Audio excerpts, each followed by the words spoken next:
In college, I didn't like going to parties. I just don't like loud noises. It's coarse, rough, and irritating, and it gets everywhere. I've been peer pressured so many times. You know how many times I've dealt with the, Kevin, why aren't you drinking? So I came up with a quick slot of excuses like, I'm allergic and get red-faced. Oh, I'm the designated driver. I have to stay sober. The funny thing is, that actually happened when two of my friends wanted to leave the party early, but none of them had a driver's license. So everyone pointed to the one guy who was sober, me. But I didn't have a car in college, so I had to use someone else's car. I might as well have drunk a bottle beforehand because that's what it felt like. But we made it to their apartment safely, and I remember being so heartbroken because my apartment room was right next to theirs, and I just wanted to grind some Valorant and bring the car back when the party was over. Driving back to the party was a silent ride. I'll admit, when I was sober and everyone else was under the influence, I would take advantage of the situation.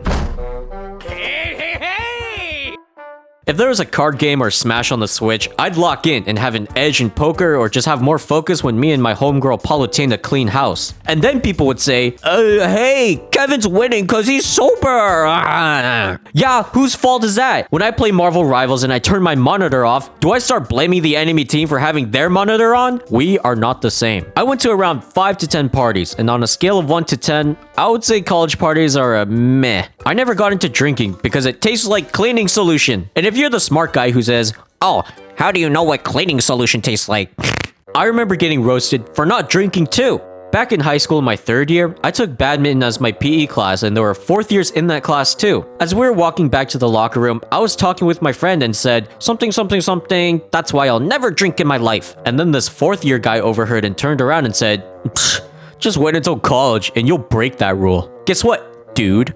Well, I kind of did break that rule, but I probably consumed more alky from eating bread than drinking. How do you like them apples? But I understand that there's a social aspect to drinking. This was me with black coffee. I wanted to look mature in my 3rd year in high school, and now I'm addicted for life. When you drink, you look all cool and mature, but you don't look cool and mature when you're dookie your pants later in the night. You dookie your pants when you drink? I dookie my pants when I'm sober. We are not the same. Maybe I don't drink also because I had a scary incident in the past with my homie. Me and 4 of my guy friends went on summer vacation to South Lake Tahoe at one of the guys' Tahoe house. 3 of those guys were drinking, and one night when we were playing Mario Party, one of the guys went really overboard. And actually, he weighed the least out of all 5 of us. I was taking note of his behavior throughout the night, and later he got some mouth dookie on his shirt, so we told him to go to the bathroom. Remember this, nothing good comes out of playing Mario Party. After the game, we shout if he's good, because he's been in there for more than 10 minutes. No response.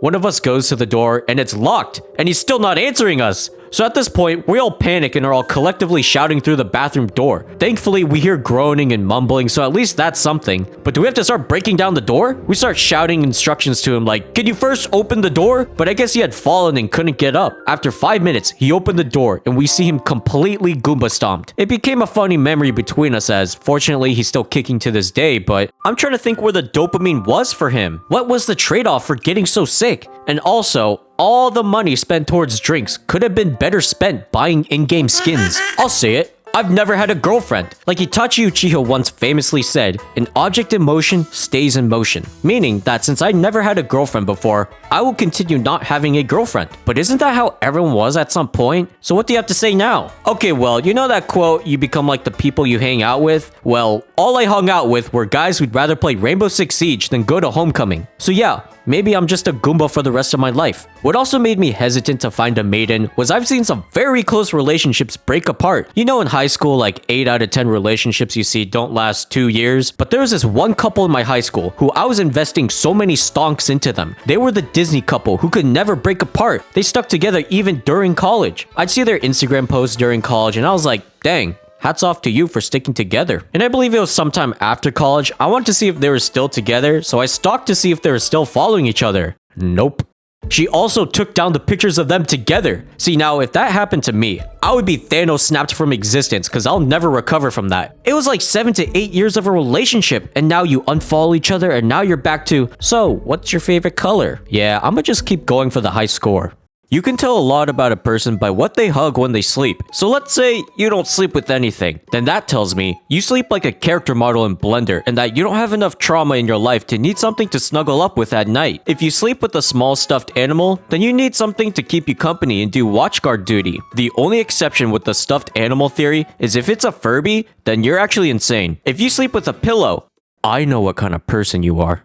I know what you've done to your pillow. And I respect the hustle. Man, these days with video games, I just want to go invisible on Discord so that people don't hit me up to play some games. So I met this person on Marvel Rivals. This person, I won't say if she's a girl or a boy, but I was playing this character named Magic, and I suck at playing Magic. On this rare occasion, this person gave me tips for this Wombo combo to one-shot healers in their ult. It's basically something every Magic player should know. Well, during the match, all of these tips went through one ear and out the other, so I added this person after the game because I really wanted to get better with Magic. We hopped into the practice range and this person demonstrated all sorts of tips and tricks in the span of 20 minutes. It was very helpful, and later we exchanged Discords to play sometime in the future. I was like, oh, by the way, I'm Kevin. I'm Sarah. Huh?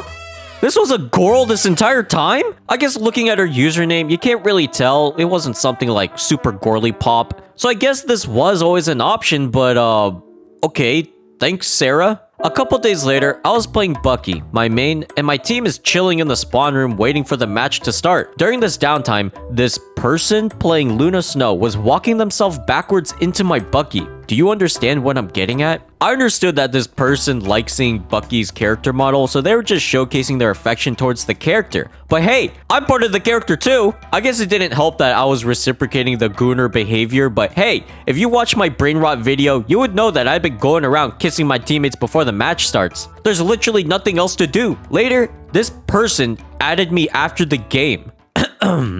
Later, I added this person after the game. Hear me out. I played many competitive games and added lots of strangers, but most of the time, you just continue playing with them for the rest of your gaming session. Maybe after a week, you stop talking with them. That's how it is. So another day, I found myself playing with the Bucky girl, but then Sarah whispered to me asking if she could join for some games. Oh no. This is gonna look like I'm some kind of gooner who only adds girls and tries to play with girls only. Bro thinking he's Kazuya from Rent a Girlfriend. Is this cheating? There's no way I can add Sarah into the lobby. So I came up with the excuse of playing with my college roommate who I haven't spoken to in a while, and I'd rather play with just the two of us another time. Of course, she felt suspicious and was probably thinking, bro, it's not that deep. I can play with you guys no problem. But I kept insisting on it and I felt like a dirty e-cheater. After that scenario, I stopped adding people and immediately go into invisible mode when I boot up the game. I haven't played with Sarah and the Bucky girl in a while because actually both of them invited me to their own Discord servers where they had their already established friend groups. I've joined their voice chats on separate numerous occasions, but I always felt like the new guy in the friend group and eventually stopped talking with them. It's nice to know you have people to keep you company, so go on without me. This is why